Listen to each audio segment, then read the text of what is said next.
Hello दोस्तों, आज हम एक्सप्लेन करेंगे नेटफ्लिक्स की सबसे बेस्ट वेब सीरीज़ को, जिसका नाम है वायुकासी। और अगर आप लोगों ने इसके पिछले एपिसोड नहीं देखे हैं तो प्लीज़ मेरी प्लेलिस्ट चेक कीजिए, आपको इसके सारे एपिसोड मिल जाएंगे। तो चलिए वीडियो शुरू करते हैं। हेलो दोस्तों, इस सीरीज़ के तीसरे एपिसोड में हम देखते हैं ग्वानमा गामा शिको को तारुका के घर पर भेजता है, क्योंकि ग्वानमा को पता होता है वहाँ पर सेंची जरूर आएगा अपनी बहन को ढूंढने के लिए। और तभी वहाँ पर सेंची आ जाता है और तभी ग्वानमा सेंची को बोलता है कि मुझे अपनी तलवार दे दो, क्योंकि तुमने इसे चोरी किया है। तब सेंची बोलता है जब मुझको मेरी बहन मिल जाएगी तो मैं इस तलवार को खुद ही ग्वानमा को वापस कर दूंगा। और तब उन दोनों के बीच में फाइट होने लगती है और तब सेंची गामा शिको को हरा देता है और बोलता है चुपचाप यहाँ से चले जाओ, नहीं तो तुमको काट के रख दूंगा। और ये बोलकर सेंची वहाँ से चला जाता है। और फिर आगे हम देखते हैं तारुका अपने साथी निशान के पास आता है और वो निशान को बोलता है कि मैं अपने साथ उस लड़की को भी लेकर आया हूँ जिसके आंसू डायमंड बनकर बाहर निकलते हैं। और तब निशान तारुका को बोलता है आज के बाद आप फिक्र मत कीजिए, इसकी जिम्मेवारी मेरी है और जो लड़का इसको ढूंढ रहा है वो लड़का उसको ढूंढते हुए यहाँ पर जरूर आएगा और जब वो आएगा मैं सब कुछ संभाल लूँगा। और निशान तारुका को अपने साथ लेकर आता है और वो तारुका को अपने साथ लेकर आता है और वो उसको बताता है कि आज एक फाइट होने वाली है, आप वो फाइट देखिए और उसके बाद हम दूसरी बातें करेंगे। तभी फाइटिंग स्टार्ट होती है। उस फाइट में एक अजीब सा क्रिएचर होता है और उस क्रिएचर के सामने मुसान का फाइटर होता है और दोनों के बीच में फाइट शुरू होती है। और जैसे ही वो क्रिएचर मुसान के आदमी के पास जाता है वो उसको एक ही फाइट में जान से मार देता है। और तब मुसान तारुका को बोलता है कि देखो यही है वो मेरा साथी जो उस लड़की की हिफाजत करेगा। और तब तारुका सेंची की बहन को एक जेल के अंदर लेकर जाता है और जब उस बॉक्स के ऊपर से कपड़े को हटाया जाता है तब तारुका देखता है वहाँ पर सेंची की बहन नहीं होती। और दूसरी तरफ हम देखते हैं सेंची की बहन को उसका एक साथी भगाने की कोशिश कर रहा होता है और तभी वहाँ पर मुसान का एक साथी आ जाता है और वो उस आदमी को पकड़कर जान से मार देता है। ये सब देखकर सेंची की बहन को बहुत दुख होता है और वो रोने लगती है और जब उसके आंसू निकलते हैं तो वो सारे के सारे डायमंड बन जाते हैं और उन सारे डायमंड्स को तारुका पाकर बहुत ज़्यादा खुश होता है। और तभी मुसान तारुका को गामा शिको और सेंची की फोटो दिखाता है और वो बोलता है इसमें से कोई एक है जो उस लड़की को ढूंढ रहा है और उसी ने तुम्हारे आदमी से तुम्हारे डायमंड्स को चुराया है। और मुसान बोलता है कि अब आप फिक्र मत कीजिए, ये मेरे आदमी है जो उन दोनों को ठिकाने लगा देंगे और आप बड़े ही आराम से ज़िंदगी जी पाएंगे। और फिर सीन चेंज होता है और हम देखते हैं भूतान गामा शिको को बोल रही होती है कि ग्वानमा ने ये फैसला किया है कि तुमको हमारे एक गुरु माँ के पास लेकर जाया जाएगा और तुमको वहाँ पर ट्रेनिंग दी जाएगी ताकि तुम हमारे दुश्मनों से लड़ सको। और तब गामा शिको बोलता है मुझे ट्रेनिंग की कोई भी ज़रूरत नहीं है, लेकिन भूतान उसको समझाती है और तभी वहाँ पर कुंग बारा आता है और वो बोलता है मैं भी तुम्हारी गुरु माँ से ट्रेनिंग लेना चाहता हूँ।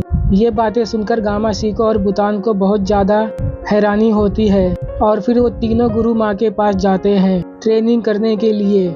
और तब गुरु माँ गामा शिको को बहुत ही ज़्यादा स्ट्रिक्टली ट्रेनिंग देती है, जिसकी वजह से गामा शिको को बहुत ज़्यादा तकलीफ होती है। इसी वजह से गामा शिको गुरु माँ से बदतमीजी से बात करता है और तब गुरु माँ बोलती है तुम्हारी मेरे सामने कोई भी औकात नहीं है, तो फिर जो मैं बोल रही हूँ तुम बस वही करते जाओ। लेकिन गामा शिको को बहुत ज़्यादा गुस्सा आ जाता है और वो गुरु माँ के ऊपर अटैक करने लगता है, लेकिन वो गुरु माँ को छू भी नहीं पाता और गुरु माँ गामा शिको को हरा देती है। और गुरु माँ गामा शिको को बोलती है तुम्हारा काम सिर्फ मेरी बातों को मानना है, तो फिर जो मैं बोलती हूँ बस वही करते जाओ। और ये बोलकर गुरु माँ वहाँ से चली जाती है। और फिर आगे हम देखते हैं कुंग बारा बाहर ट्रेनिंग कर रहा होता है। तब गामा शिको बाहर आता है और तब भूतान उसको बताती है कि गुरु माँ ने उसको बोला है कि तुम इस पत्थर के टुकड़े करके दिखाओ। तब गामा शिको बोलता है लकड़ी की तलवार से इतने बड़े पत्थर को कैसे तोड़ा जा सकता है, लेकिन कुंग बारा हार नहीं मान रहा होता और वो बोलता है अगर गुरु माँ ने मुझको बोला है तो मैं इस पत्थर को कैसे भी करके तोड़कर ही दिखाऊंगा।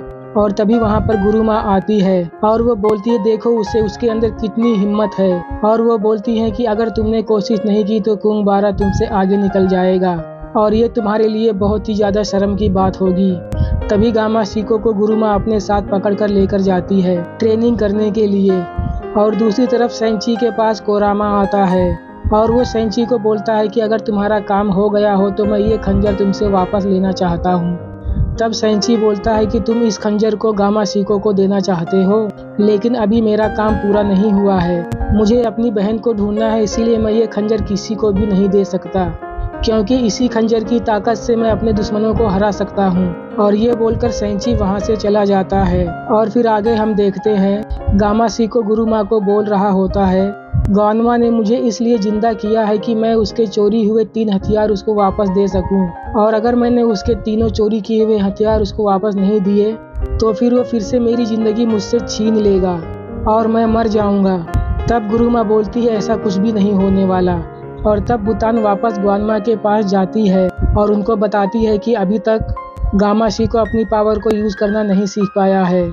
और दूसरी तरफ गामासिको अपने कमरे से बाहर आता है और वो देखता है कुंबारा बहुत ही मेहनत से प्रैक्टिस कर रहा होता है। वो बहुत ही ज़्यादा कोशिश कर रहा होता है उस पत्थर को तोड़ने की, लेकिन वो उस पत्थर को नहीं तोड़ पा रहा होता। और कुंबारा बोल रहा होता है कि मैं किसी भी हालत में हार नहीं मान सकता, मुझे किसी भी हालत में इस पत्थर को तोड़कर गुरुमा को दिखाना ही होगा, ताकि गुरुमा मुझको और भी ज़्यादा ताकतवर बनने की ट्रेनिंग दे सके। और तब कुंबारा फिर से उठता है और ट्रेनिंग करने लगता है। और तब कुंबारा उस पत्थर को तोड़ने में कामयाब हो जाता है और उसके कॉन्फिडेंट की ताकत उसके हाथ में तलवार बनकर आ जाती है। और तब कुंबारा उस पावर को देखकर बहुत ज़्यादा खुश हो जाता है और वो बोलता है आखिरकार मैंने करके दिखा दिया। और फिर अगले दिन गामासिको भी अपनी ट्रेनिंग पूरी कर लेता है।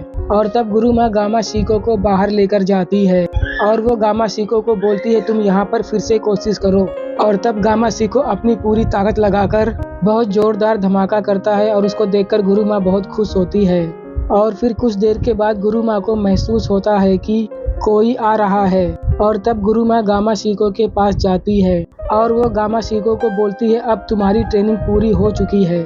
और तब गामासिको को गुरुमा अपनी पावर देती है और वो बोलती है कि तुम्हारी ट्रेनिंग पूरी हो चुकी है, इसीलिए तुम जल्द से जल्द यहाँ से वापस चले जाओ। और तब गामासिको और उसका साथी वहाँ से चले जाते हैं।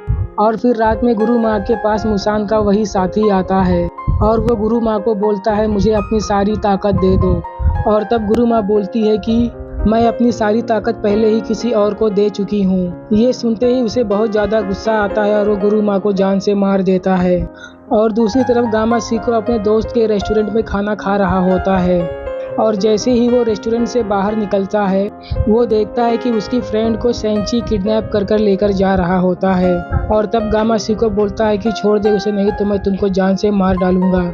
और वो सेंची का पीछा करने लगता है।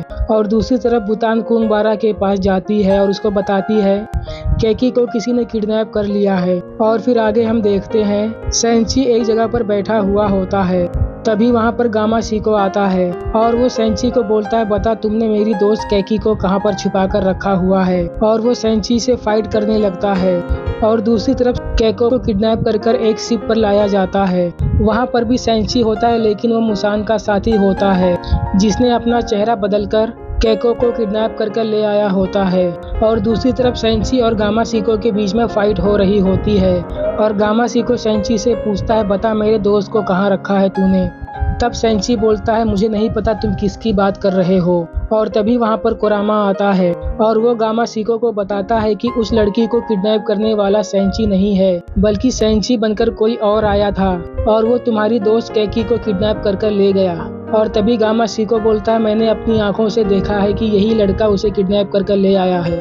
और तब सेंची बोलता है तुम लोगों को जो समझना है समझो, मैं यहाँ से जा रहा हूँ। और तब कोरामा बोलता है मैंने तुम्हारी बहन का पता लगा लिया है। ये सुनकर सेंची वहीं पर रुक जाता है और फिर हमें एक जेल दिखाया जाता है जहाँ पर सेंची की बहन के साथ कोकी को भी रखा गया होता है। और दूसरी तरफ कोरामा गामासिको को बताता है कि तुम्हारी दोस्त और सेंची की बहन को एक ही जगह पर किडनैप करके रखा गया है और मुझे लगता है ये सब उन लोगों ने हमको फंसाने के लिए किया है। उन दोनों को किडनैप करने के पीछे जरूर कोई बहुत बड़ी वजह होगी।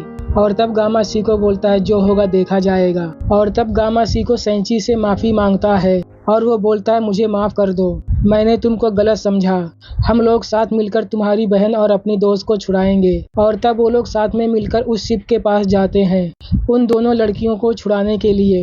वो लोग जैसे ही शिप के पास जाते हैं, मुसान के आदमी उनको बोलते हैं, आपका स्वागत है, हमारे बॉस आप लोगों का ही इंतजार कर रहे हैं। और तब गामा सीको और उसके साथी उस शिप के अंदर जाते हैं और यहीं पर एपिसोड खत्म हो जाता है।